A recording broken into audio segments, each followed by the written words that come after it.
ದರ್ಶನ್ ಅವರ ಪತ್ನಿ ವಿಜಯಲಕ್ಷ್ಮಿ ಅವರ ಆಪ್ತೆ ಮತ್ತು ಸಿನಿಮಾ ನಿರ್ಮಾಪಕಿ ಲತಾ ಜಯಪ್ರಕಾಶ್ ಅವರು ದರ್ಶನ್ ಅವರ ಕುರಿತಾಗಿ ಮಾತನಾಡಿದ್ದಾರೆ. ನನಗೆ ವಿಜಯಲಕ್ಷ್ಮಿ ಅವರು ಬಹಳ ವರ್ಷಗಳಿಂದ ಪರಿಚಯ. ದರ್ಶನ್ ಅವರು ಅಂಬರೀಷ್ ಸಿನಿಮಾದಿಂದ ಪರಿಚಯ ಆದರು. ಆನಂತರದಲ್ಲಿ ಅಣ್ಣ ಆಗಾಗ್ಗೆ ದೇವಸ್ಥಾನಕ್ಕೆ ಬಂದು ಹೋಗ್ತಾ ಇದ್ರು, ಬಂಡಿ ಮಹಾಕಾಳಮ್ಮ ದೇವಸ್ಥಾನಕ್ಕೆ. ಅಲ್ಲಿ ಪೂಜೆಯನ್ನು ಮಾಡಿಸ್ತಾ ಇದ್ರು. ಈಗ ಅಣ್ಣನಿಗೆ ಅತ್ತಿಗೆಯೇ ಆಸರೆ, ಅವರೇ ಒಂದು ಶಕ್ತಿ ಅನ್ನೋದರ ಬಗ್ಗೆ ನಿರ್ಮಾಪಕಿ ಲತಾ ಮಾತನಾಡಿದ್ದಾರೆ. ಲತಾ ಜಯಪ್ರಕಾಶ್ ಅವರಿದ್ದಾರೆ. ಮೊದಲೇದಾಗಿ ಏನಂದರೆ, ನೀವು ವಿಜಯಲಕ್ಷ್ಮಿ ಅವರ ಆಪ್ತೆ. ಈಗ ದರ್ಶನ್ ಅವರು ಒಂದು ಪ್ರಕರಣದಲ್ಲಿ ಒಂದು ಸಂಕಷ್ಟ ಅನುಭವಿಸ್ತಾ ಇದ್ದಾರೆ. ಈ ಒಂದು ಪ್ರಕರಣದ ಬಗ್ಗೆ ವಿಜಯಲಕ್ಷ್ಮಿ ಅವರ ಬಗ್ಗೆ ಒಂದು ಅವರು ಏನು ಆರೋಪಿ ಅಂತ ಸ್ಥಾನದಲ್ಲಿದ್ದಾರೆ, ಅದು ಬೇಡ, ಆದಷ್ಟು ಬೇಗ ಮುಕ್ತ ಆಗಿ ಅದರಿಂದ ಅವರು ರೇಣುಕಾ ಸ್ವಾಮಿ ಅವ್ರದ್ದು ಅವ್ರ ಮನೆಗೂ ಅಷ್ಟೇ ತುಂಬ ಸಿಂಪತಿ ತೋರಿಸ್ಬೇಕು ಯಾರೇ ಆದ್ರೂ. ಯಾಕಂದ್ರೆ ನಮ್ಮದೇ ಮಕ್ಕಳಿಗೆ ಆ ಥರ ಒಂದು ಸ್ಥಿತಿ ಬಂದರೆ ಅದು ತಡೆಯೋಕ್ಕಾಗಲ್ಲ. ಇದು ಏನು ಅವ್ರ ಗ್ರಾಚಾರ ಏನಿತ್ತು, ಇವ್ರ ಗ್ರಾಚಾರ ಏನಿತ್ತು, ಅದೇನು ನಮ್ಗೆ ಹೇಳಕ್ಕೆ ಬರಲ್ಲ.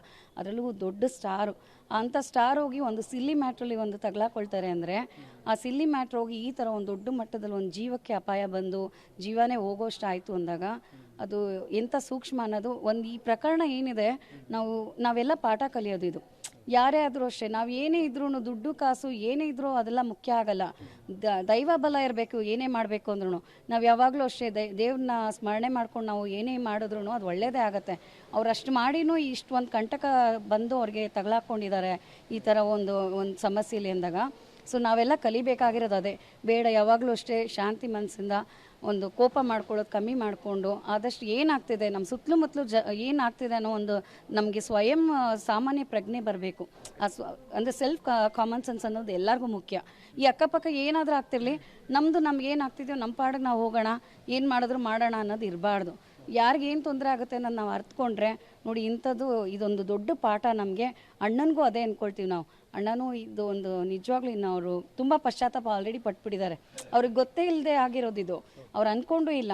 ಅವ್ರೇನು ಅವ್ರಿಗೆ ನವೆಂಬರ್ವರೆಗೂ ಟೈಮ್ ಚೆನ್ನಾಗಿಲ್ಲ ಅನ್ನೋದನ್ನ ನೀವು ತಿಳಿಸಿದ್ರಿ.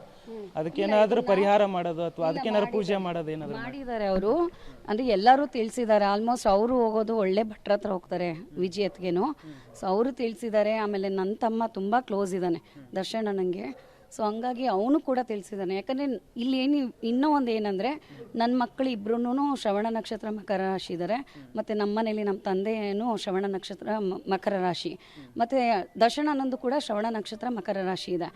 ಇದೇನಾಗ್ತಿತ್ತು, ನಾವು 3 ಜನ ಜಾತಕ ನೋಡ್ತಾ ಅಣ್ಣಂದು ನೋಡ್ತಿರ್ತೀವಿ, ಯಾವಾಗಲೂ ನೋಡ್ತೀವಿ. ಯಾಕಂದರೆ ಅವ್ರಿಗೆ ಕಾಳಿದೇ ಬೇಕು ಪವರ್ ಯಾವಾಗ್ಲೂ. ಅದು ಅನ್ಎಕ್ಸ್ಪೆಕ್ಟೆಡ್ಲಿ ಅಣ್ಣ ಕೂಡ ಮುಂಚೆಯಿಂದನೂ ಚಾಮುಂಡಿಗೆ ತುಂಬ ಹೋಗ್ತಾರೆ, ನಿಮಗೆ ಗೊತ್ತಿದೆ. ಇಲ್ಲೂ ಕಾಳಿಗೂ ಅಷ್ಟೇ, ನಮ್ಮ ಕಾಳಿಗೂ ಹಂಗೇನೆ ಪೂಜೆ ಮಾಡ್ತಾರೆ.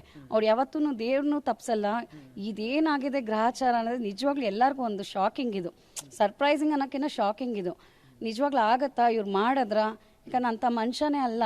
ಅಂಥ ಮನುಷ್ಯ ಅಲ್ಲದೆ ಇರೋರು ಹೋಗ್ಬಿಟ್ಟು ಇದನ್ನ ಈ ಥರ ಮಾಡಿದ್ದಾರೆ, ಅದು ಒಂದು ಜೀವನ ತೆಗ್ದಿದ್ದಾರೆ ಅಂದರೆ ಅದು ನಿಜವಾಗ್ಲೂ ಯಾರೂ ನಂಬಕ್ಕೆ ಆಗಲ್ಲ. ಎಷ್ಟು ವರ್ಷದಿಂದ ನಿಮ್ಮ ದರ್ಶನ್ ಅವರಾಗಲಿ ವಿಜಯಲಕ್ಷ್ಮಿ ಅವರ ಒಡನಾಟ ನಿಮಗೆ? ಅವ್ರಿಗೆ ಅತ್ತಿಗೆ ಒಡನಾಟ ಅಂದರೆ ನನಗೆ ಅವ್ರ ಅತ್ತಿಗೆ ಅಂದರೆ ನನಗೆ ಪ್ರಿಯಾಂಕಾ ಮೇಡಮ್ ತುಂಬ ಕ್ಲೋಸ್ ಫ್ರೆಂಡ್ಸ್ ಅವರು. ಸೊ ಅಲ್ಲಿಂದ ಯಾವಾಗಲೂ ಮುಂಚೆಯಿಂದ ಅಂದರೆ 2013-14ಇಂದನೂ ಅತ್ತಿಗೆ ಬಗ್ಗೆ ತುಂಬ ಹೇಳ್ತಾರೆ ಮೇಡಮ್. ಯಾವಾಗಲೂ ನಾವು ಫ್ರೆಂಡ್ಶಿಪ್ ಆಗಿದೆ, ಇಲ್ಲ ತುಂಬ ಒಳ್ಳೆಯವಳು ವಿಜಯ್ ಅಂತ. ನನಗೆ ಆ ಥರ ಕನೆಕ್ಟ್ ಆಗ್ತಾಯಿದ್ರು ಅತ್ತಿಗೆ. ಈಗ ಅಣ್ಣ ಏನಂದರೆ ನಮ್ಮ ದೇವಸ್ಥಾನದಿಂದ ಕನೆಕ್ಟ್ ಆಗಿದ್ದಾರೆ.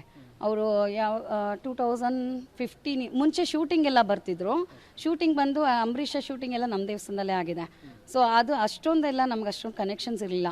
ಬಟ್ ಈಗ 2016-15 ಎಂಡಲ್ಲಿ ಅನ್ಸುತ್ತೆ ಸ್ಟಾರ್ಟ್ ಆಗಿದ್ದು. ಅವಾಗಿಂದ ಅವ್ರು ತುಂಬ ದೇವ್ರನ್ನ ನಂಬ್ತಿದ್ರು.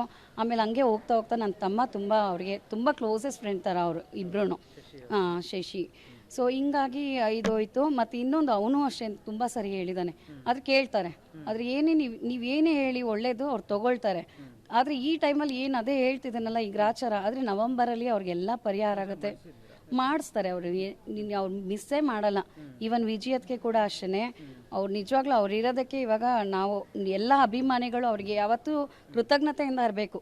ಯಾಕಂದರೆ ಅವ್ರೇನಾದರೂ ಒಂದು ಮನ್ಸು ಮಾಡಿಬಿಟ್ಟು ಇಲ್ಲ ಈ ಥರ ಏನೋ ಆಗೋಗಿದೆ ಅಂತ ಅವ್ರೇನಾದರೂ ಇವಾಗ ಕೈ ಚೆಲ್ಲಿ ಹೊರಟೋಗ್ಬಿಟ್ರೆ ಅಣ್ಣನ ಸೇವ್ ಮಾಡೋರು ಯಾರೂ ಇಲ್ಲ. ಸೊ ಈ ಥರ ಇದೆ. ಯಾಕಂದರೆ ನನಗೇನು ಅನಿಸಿದ್ದು ಅಂದರೆ, ಅವ್ರ ಟೈಮ್ ಚೆನ್ನಾಗಿದೆ ಅತ್ತಿಗೆದೀಗ. ಅವ್ರ ಟೈಮ್ ಚೆನ್ನಾಗಿದ್ರು ನೋಡಿ ಅಣ್ಣನಿಗೋಸ್ಕರ ಅವರು ಕೊರಕೊಂಡು ಹೋಗ್ತಾ ಇದ್ದಾರೆ. ಸೊ ಅಲ್ವಾ, ಈ ಥರ ಒಂದು ಇನ್ಸಿಡೆಂಟ್ ಇದ್ದಾಗ ಸೊ ನನಗನ್ಸಿದ್ದು ಈಗ ಅವರೇ ಇದ್ದು ಒಂದು ದೇವ್ರನ್ನ ಸ್ಮರಣೆ ಮಾಡಿಕೊಂಡು ಆದಷ್ಟು ಬೇಗ ಆರೋಪ ಮುಕ್ತ ಆಗಿ ಅವರು ಹೊರಗಡೆ ಒಳ್ಳೆ ಮನುಷ್ಯಾಗೆ ಬರೋದವರು. ಇನ್ನೂ ಈಗ ಮುಂಚೆನೇ ಒಳ್ಳೆ ಮನುಷ್ಯ ಅವರು, ಈಗಂತೂ ಇದ್ದಿದ್ದು ಒಳ್ಳೆ ಮನುಷ್ಯನೇ ಅವರು. ಇನ್ನು ಯಾವತ್ತೂ ಲೈಫ್ ಟೈಮಲ್ಲಿ ಯಾವನೂ ಒಬ್ಬ ಬಂದು ಹಿಂಗೆ ಒಂದು ಕಪ್ ಚುಕ್ಕೆ ಇದೆ ಇವ್ರ ಮೇಲೆ ಅಂತ ತೋರ್ಸೋಕ್ಕಾಗಲ್ಲ, ಆ ಥರನೇ ಆಗಿಬಿಡ್ತಾರೆ. ಯಾಕಂದ್ರೆ ಈಗಾಗಲೇ ಅಷ್ಟು ಪ್ರಾಯಶ್ಚಿತ್ತ ಪಟ್ಟಿದ್ದಾರೆ ಅವರು. ಇನ್ನೇನಿದ್ರು ಅಣ್ಣ ಬಂದ ಮೇಲೆ ಅವ್ರು ಇನ್ನು ಹೆಂಗಿರ್ತಾರೆ ಅನ್ನೋದು ನೋಡೋಕ್ಕೆ ನಾವು ಕಾಯ್ತಾ ಇದ್ದೀವಿ ಆ್ಯಕ್ಚುಲಿ. ಬಂಡಿ ಮಕ್ಕಳಮ್ಮ ಟೆಂಪಲ್ಗೆ ಯಾವಾಗ ಬರೋರು ಅಂದರೆ ವರ್ಷದ ಬಿಡು ಅಂದರೆ ಆಷಾಢದಲ್ಲಂತೂ ತಪ್ಪದೆ ಬರ್ತಾ ಇದ್ರು, ಅದರ್ವೈಸ್ ಅಮಾವಾಸ್ಯೆ ಆ ಟೈಮಲ್ಲೆಲ್ಲ ಬರ್ತಾ ಇದ್ರು. ತಡೆ ಓಡಿಸೋದು ಆ ಥರ ಇಲ್ಲ, ರಶಲ್ಲಿ ಅಣ್ಣ ಯಾವತ್ತೂ ರಶಲ್ಲಿ ಬರಲ್ಲ. ಆಮೇಲೆ ನಮ್ಮ ಮನೇಲೂ ಅಷ್ಟೇ, ನಾವು ರಶಲ್ಲಿ ಕರೆಸ್ಬಿಟ್ಟು ಅಣ್ಣ ಬರ್ತಾರೆ ಅಂದ್ರೇ ಫುಲ್ ಇಡೀ ಎಲ್ಲ ಕಡೆನೂ ನಿಂತ್ಕೊಂಡ್ಬಿಡ್ತಾರೆ. ಅದು ಹೇಗೆ ಇದು ನ್ಯೂಸ್ ಹೋಗುತ್ತೆ ಗೊತ್ತಿಲ್ಲ, ಫುಲ್ ಬಂದ್ಬಿಡ್ತಾರೆ. ನಾವು ಎಷ್ಟೇ ಸೀಕ್ರೆಟಾಗಿ ಮೇಂಟೈನ್ ಮಾಡಿದ್ರು. ಸೊ ಹಂಗಾಗಿ ನಾವು ಯಾರಿಗೂ ರಿವೀಲ್ ಮಾಡಲ್ಲ. ಆದರೆ ಪೂಜೆ ಮಾತ್ರ ಅವ್ರಿಗೆ ಯಾವಾಗ ಅನ್ಸುತ್ತೋ ಮಿಡ್ ನೈಟ್ ಆಗಲಿ ಬೇಕಾದರೆ ಬಂದ್ಬಿಟ್ಟು ನೈಟ್ ಆಗಲಿ ಪೂಜೆ ಮಾಡ್ಕೊಂಡು ಅವ್ರ ಪಾಡಿಗೆ ಅವ್ರು ಹೋಗ್ಬಿಡ್ತಾರೆ. ಯಾವೊಬ್ರಿಗೂ ನಾನು ಬರ್ತಾ ಇದ್ದೀನಿ ಅಂತ ಪಬ್ಲಿಸಿಟಿ ಕೊಟ್ಟು ಈ ಥರ ಎಲ್ಲ ಯಾವತ್ತೂ ಇಲ್ಲ. ಅವ್ರಿಗೇನು ಅನ್ಸುತ್ತೋ ಅದು ಮಾಡಿದ್ದಾರೆ. ಇಂಥ ದಿವಸನೇ ಆ ಥರ ಏನೂ ಇಲ್ಲ, ಯಾವಾಗಾದ್ರೂ ಬಂದು ಪೂಜೆ ಮಾಡ್ತಾರೆ. ಮಾತ್ರ ತಡೆ ಮಾತ್ರ ಅವ್ರಿಗೆ ಯಾವಾಗ ಒಂದು ಸ್ವಲ್ಪ ಏನೋ ನೆಗೆಟಿವ್ ವೈಬ್ಸ್ ಅನಿಸಿದಾಗ ಫೋನ್ ಮಾಡಿಬಿಟ್ಟು ಕರ್ಸ್ಕೊಂಡು ತಡೆ ಮಾಡಿಸ್ಕೊಳ್ತಾರೆ, ಅದಂತೂ ಇದೆ.